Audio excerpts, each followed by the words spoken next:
ప్రభునందు ప్రియమైన దేవుని బిడ్డలైన మీ అందరికీ యేసుక్రీస్తు నామములో వందనాలు తెలియజేస్తున్నాను.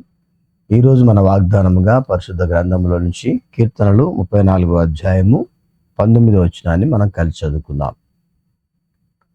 నీతిమంతునికి కలుగు ఆపదలు అనేకములు, వాటి అన్నిటిలో నుండి యెహోవా వానిని విడిపించును. దేవుడి వాక్యము మన వినికిడిలో దీవించునుగాక. ఆమేన్. తన ధర్మశాస్త్రానికి విధేయులైన వారిని ఆశీర్వదించి వారిని అభివృద్ధి పరుస్తానని దేవుడు వాగ్దానము చేశాడు. కాబట్టి దేవుని వాక్యాన్ని ఎవరైతే గాయకుంటారో, దేవుని ఎవరైతే నమ్ముతారో వారిని దేవుడు ఆశీర్వదించేవాడుగా ఉంటున్నాడు. హెబ్రీయులకు రాసిన పత్రిక 11వ అధ్యాయము 33వ వచనం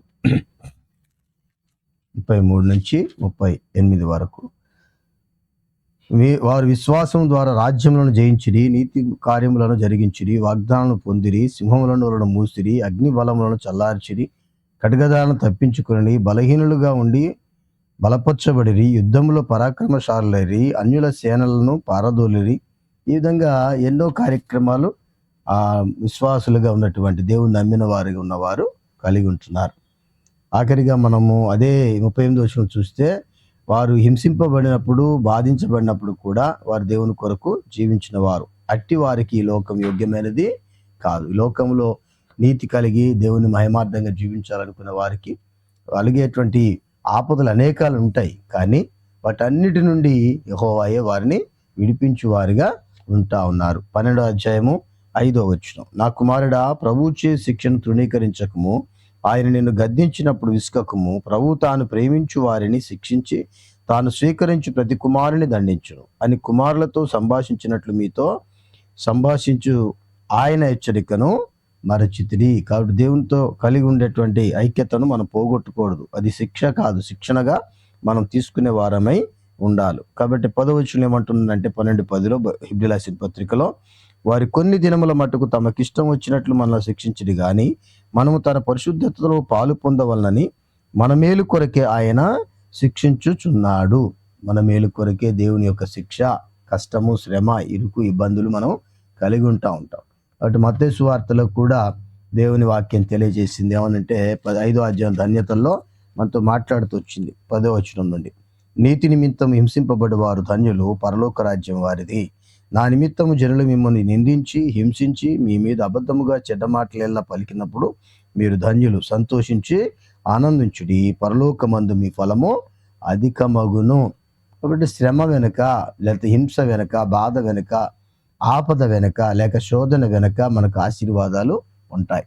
అలాగనే 1 కొరింథీ 15వ అధ్యాయము 19వ వచనంలో కూడా ఈ యొక్క శ్రమల ద్వారానే మనము పరమునకు వెళ్ళటానికి ఆశీర్వాదకరమైన పాత్రగా మనం సిద్ధపరుస్తారు. 1 కొరింథీ 15వ అధ్యాయము 19వ వచనం. ఈ జీవితకాలం మట్టుకే మనం క్రీస్తునందు నిరీక్షించు వారమైన ఎడల మనుషులందరికంటే దౌర్భాగ్యులమై ఉందము. కాబట్టి ఈ లోకంలో బతకటానికి కొరకు దేవుని అడ్డం పెట్టుకుని భక్తి చేసేవారం కాకూడదు. దేవుని మహిమార్థంగా మనము జీవించే వారముగా మనం ఉన్నప్పుడు దేవుని ఆశీర్వాదాలు పొందగలుగుతాము. 2వ తిమోతి 3వ అధ్యాయము 12వ వచనం. క్రీస్తు యేసునందు సద్భక్తితో బ్రతకని ఉద్దేశించు వారందరూ హింస పొందుదురు. క్రీస్తు యేసునందు మనము దేవునికి మహిమార్థంగా బ్రతకాలనుకుంటే అప్పుడు మనం పొందగలిగేవి హింసలే. అయినను శ్రమల్లో విజయాన్ని కలిగించుచూనే మనకు తన మహిమ భాగస్థులుగా చేస్తూ ఉంటారు దేవుడు. కాబట్టి హెబ్రీయులకు రాసిన పత్రికలకు కూడా మనం చూసాక మరొకసారి విశ్వాసుల అధ్యాయముగా చెప్పబడుతున్న భాగంలో మనం చూస్తే 33వ వచనం నుండి మనం చూసాం. ఇలాంటి కార్యాలు మనము జయించగలిగే వారముగా, దేవుని మహింపరచగలిగే వారంగా ఉంటాం. కాబట్టి శ్రమలను బట్టి, శోధనను బట్టి, కష్టాలను బట్టి దేవునికి దూరస్తులం కాకూడదు. మనకు 10 దినం శ్రమ కలుగును, మనం నిలిచిన ఎడలా, మరణం వరకు నమ్మకంగా నిలిచిన ఎడలా మనము జీవకిరీటాన్ని పొందుతా ఉన్నారు. కాబట్టి శ్రమలో దేవుని యొక్క ఆదరణను, దేవుని కాపుదలను మనమే పొందగలుగుతాం. ఎందుకంటే నీతి యావత్తు దేవునికి మహిమార్థంగా జరిగించబడును గాక. అట్టి కృపతో దేవుడు మనల్ని నింపును గాక.